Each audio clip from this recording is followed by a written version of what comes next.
How has North Korea, one of the poorest countries in the world, managed to evade UN sanctions and pay for its nuclear weapons program? The answer is through a secretive government organization known as Bureau 39, which obtains foreign exchange by any means possible to fund Kim Jong Un's regime. In the first of 2 episodes investigating how it's done, we reveal how money laundering and slave labor raise cash for Kim.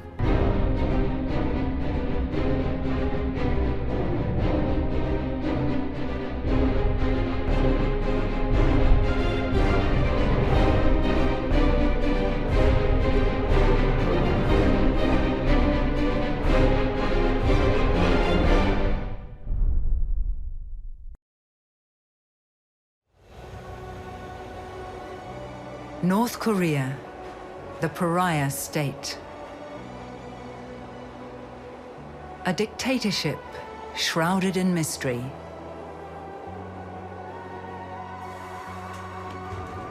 Every day, the official newspapers praise the heroic deeds of the dear leader. Time seems to stand still here.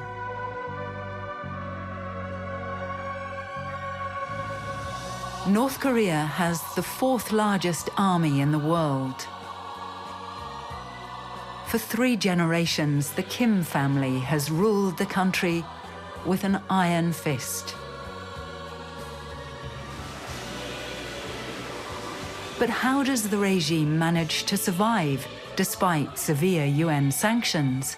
And how come Kim Jong Un has enough money to threaten the world with the most powerful weapon of all time, the nuclear bomb?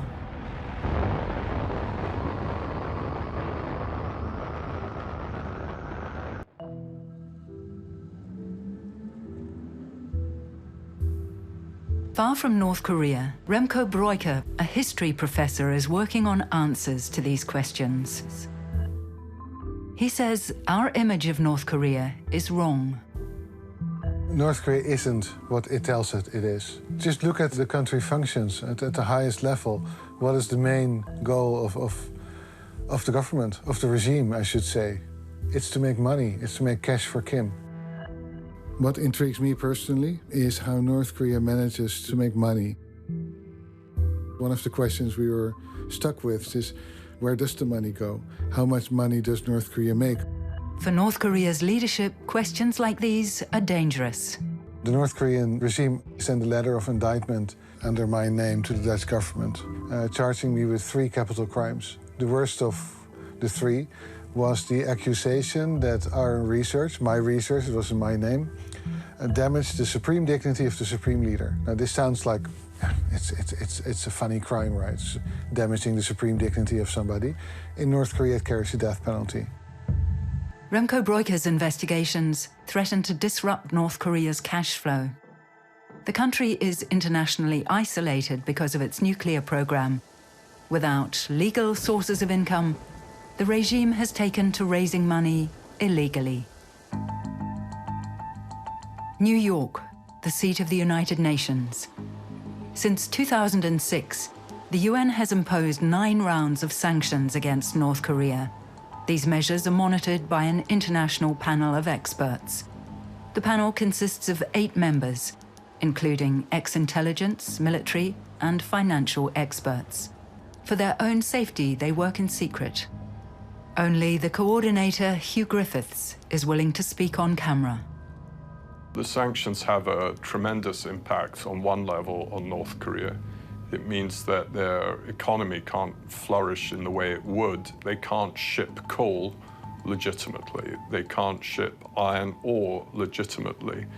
Foreign currency is very important to any country, no matter how autarkic its economy. You need foreign currency to buy the goods that are essential for your population or for your elite group.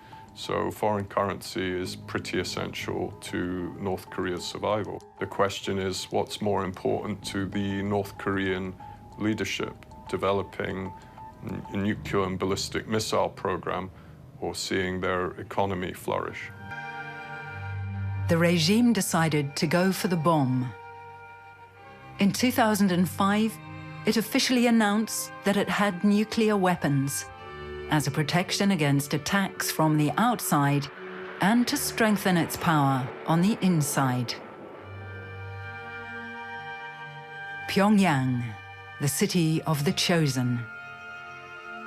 Brand new apartment blocks line spotlessly clean avenues. Here is where Pyongyang's upper class resides. Only those who are considered loyal to the regime live here. Those who want to enter the capital from the outside need a permit. Song Kyun-chul from Pyongyang's Economic Research Institute. He's authorized to talk to journalists, for example, about the sanctions. 완전한 제재는 불가능하다. 우리도 지금 제재 속에서도 일정하게 대경제 사업은 하고 있습니다. 그래서 제재를 하겠으면 하라. 하든 안 하든 우리는 우리 힘, 우리 기술, 우리 발전 방식을 가지고 살아나간다는 것. 우리식 자력갱생을 번영의 보검으로 틀어지고 계속 앞으로 나갈 것이라는 것. 이렇게 생각합니다.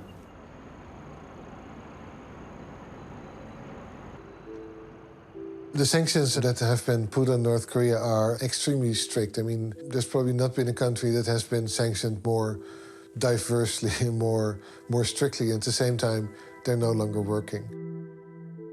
There is a huge problem with our North Korea policy and using sanctions to try and have the regime modify its behavior.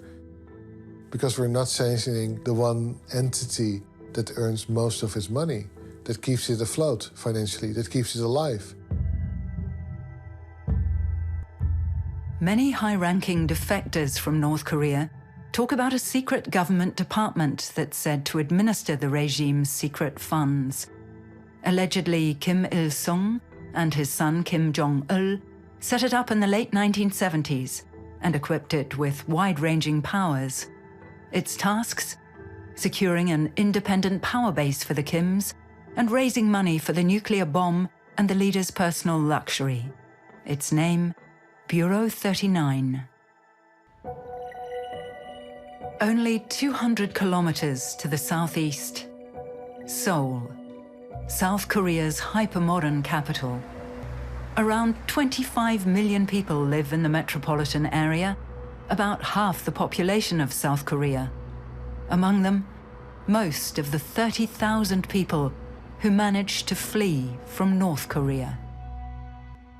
Ko Young-hwan was a North Korean diplomat. He escaped in 1991. Later, he was deputy director of South Korea's Institute for National Security Strategy. Few people know more about the Kim regime's workings than he does. 김정일 국방위원장이 취임을 하면서 노동당 재정경리부 3층 9호실에 이름을 따서 39호실이라고 만들었다는 설이 있고 지금까지도 39호실은 김정은의 비자금을 담당하는 부서입니다. Talk to any prominent North Korean exile and they'll all tell you that Bureau 39 is absolutely crucial in earnings, revenues for the North Korean regime. It's absolutely vital. Take it away, everything collapses. Here in New York, the United Nations impose and monitor the sanctions against North Korea. An entity as important as Bureau 39 should be heading the list of banned organizations. Office 39 is normally talked about by North Korean defectors. We don't really see Office 39 in our investigations. Instead, we're looking at the North Korean banks and the shell companies that traditionally operate overseas in third countries to generate foreign currency, and then that money is sent back to North Korea. Bureau 39 outside of North Korea is not called Bureau 39. Nobody identifies as somebody who works for Bureau 39. So it's very difficult to slap sanctions on people you don't really know are active. Kinshasa, the capital of the Democratic Republic of Congo. Since the 1980s, North Korea has been procuring foreign currency here in the heart of Africa. Ko Young-hwan witnessed a particularly spectacular case at the time. 콩고 민주공화국에 있었는데 돈을 찍는 공장을 가지고 있습니다. 미국 외환을 달러를 찍어냈습니다. 1달러짜리 지폐를 사서 그건 진폐입니다. 1달러짜리를 지워버리고 그 위에 100달러짜리를 인쇄하는 방법으로 처음엔 그렇게 썼어요. 처음에 쓰던 방법은 어떻게 썼는가 하면 달러를 바꾸는 밀매업자들한테 가서 100달러짜리 뭉치에다가 가운데다가 2, 3천 불을 유저 지폐를 넣어서 10,000달러다. 그러면 다 이렇게 봐요. 그럼 10,000달러치를 주제국 돈으로 줘요. 그럼 주제국 돈을 받아가지고 그걸 중앙은행에다 넣고 중앙은행에서 3달러를 받아가지고 그걸 평양에 가져가서 결국은 39호실에 들어가는 거고. Bureau 39 never acts openly, but its fundraising activities span the globe. Angkor Wat in Cambodia, a World Heritage Site. Over 2.5 million people visit the old Khmer temples every year. Selfies for the tourists. Foreign exchange for Cambodia. Angkor Wat's operating company earned more than $100 million in 2018. Tourism is by far the largest industry here, a lucrative business. Also for North Korea. Right next to the entrance to the temples, a museum that opened in 2015. At its heart is a 3D painting that depicts the history of the Khmer Empire in monumental images. Throngs of tourists are guided through here every day. So for the painter, they from North Korean. We had 63 painters. They took 1 year and 4 months to painting. The North Korean construct the museum. Circumventing UN sanctions, North Korea not only built the complex, but also financed it. In return, the North Koreans collect all the revenues for the first 10 years. After that, they'll share the profits. The North Korean CEO doesn't want to appear in front of the camera, but he says the museum makes about $7 million a year in entrance fees alone. Cambodia and North Korea have maintained close relations for decades. Kim Il-sung and Cambodia's King Norodom Sihanouk were good friends. A solid basis for today's business ties that contravene UN sanctions. In the evening when the museum closes, the North Koreans throw another set of doors open for the hungry tourists. They don't want cameras in the restaurant, so we film in secret. All right. The menu boasts North Korean specialties, such as cold noodles and sea cucumber. The prices are surprisingly high by Cambodian standards. A main course costs up to $50. In particular, tourists from China and South Korea visit the restaurant. The young women who serve here are mostly art students from Pyongyang. They live and sleep above the restaurant and are often not allowed to leave the premises for years. Every evening at the same time, they change their costumes and get ready for the big show.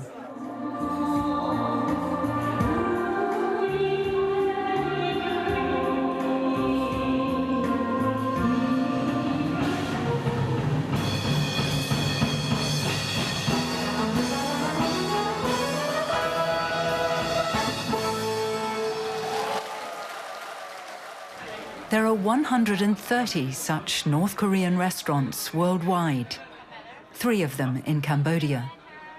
They're said to make several $1 million a year, but the waitresses don't get paid for their work. The dollars flow directly into the regime's secret coffers.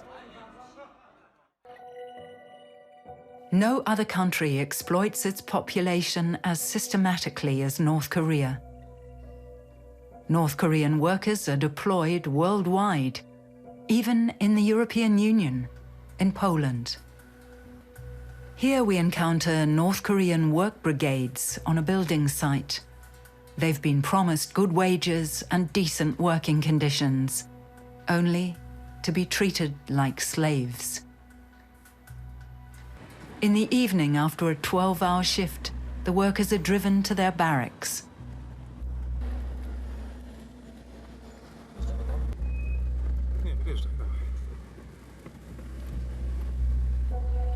They're monitored around the clock by North Korean state security.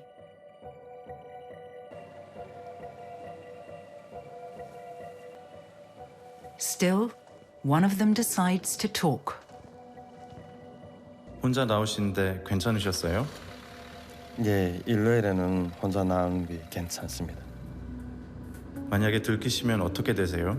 문책을 당하지요. 법에 끌려가서 문책당하고 그리고 조사받지요. 조사받고 마지막에 이 조사가 심해지면 평양에 끌려가가지고 거기서 또 조사해가지고 마지막에는 종당에는 감옥에 가게 되지요. 여기 직장이 있으신 거죠? 네, 저는 30대인데 우리 집 사람하고 딸을 고향에 두고 혼자 돈 벌러 나왔죠. 네, 그런데 아무리 일을 많이 해도 돈을 모으기가 너무 힘들어요. 네, 형편없지요. 아무데나 갈 수도 없고 자유가 없어요. 조 단위로 같이 생활하니까 우리 임금이 다 뜯기는 거 알고 계시죠? 우리한테 지어지는 건 조금밖에 안 돼요. 다 뜯기지만은 그래도 집사람하고 딸이 있기 때문에 할 수 없이 이거 해야 되는 그런 방법밖에 없어요.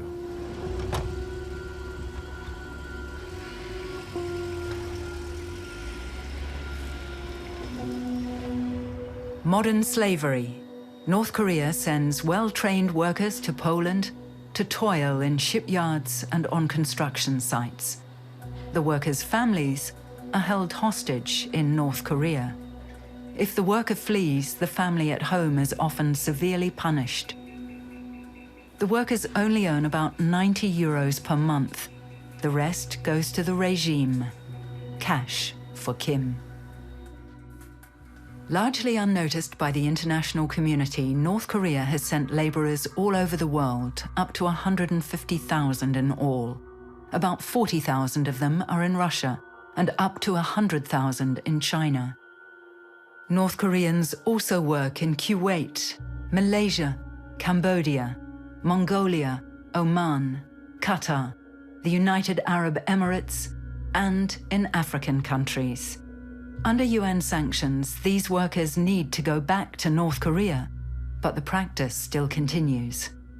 Experts estimate that the regime makes up to $1 billion a year this way.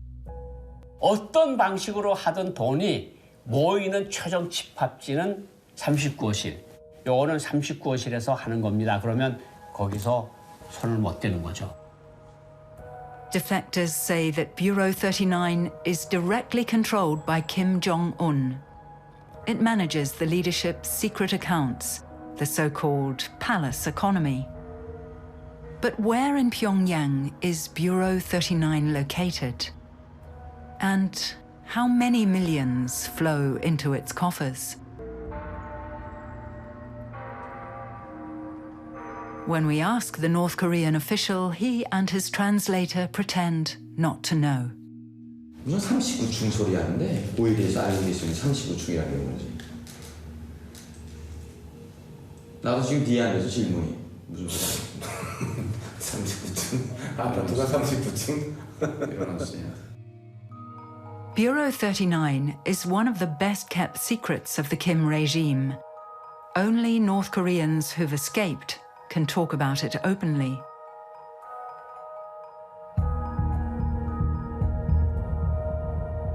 Seoul. At a secret location, we meet a man who used to work for Bureau 39. He was based in China. His task? Smuggling foreign currency. Then he escaped. His position was so important that today the North Korean regime threatens to kill him. This is why he had plastic surgery to alter his face. Even so, he only wants to be filmed from behind. 이제 북한의 경제는 사회주의 계획 경제가 아니니까 그 사회주의 계획 경제는 이제 국가가 모든 주민들에게 이제 식량을 비롯해서 뭐 모든 걸 공급하는 이제 그러한 체계 돌아가는 게 이제 계획 경제거든요. 근데 이제 북한이 이러한 것들을 이미 이제 포기를 했습니다. 그래서 일반 주민들에 대한 그러한 뭐 식량 공급이라든가 뭐 이제 생활 필수품이라든가 이러한 공급들은 이제 다 포기했고요. 나머지 사람들은 다 시장에 이제 우거해서 살아가고 있습니다. 그러니까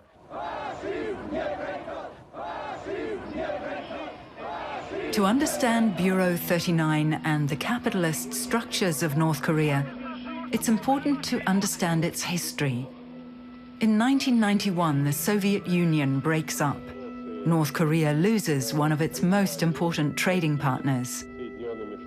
While many former socialist states now rely on market economics, the Kims continue to isolate themselves. When Kim Jong Un takes over from his late father in 1994, a famine breaks out. During the Great Famine in the mid-90s, many North Koreans starved to death.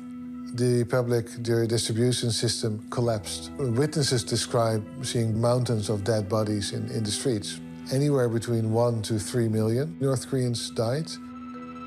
So what happened is that North Koreans now knew that if they wanted to survive, they could no longer trust or rely on the state. From then on, the rural population in particular had to be self-sufficient. Black markets started to emerge all over North Korea. They're called jangmadang.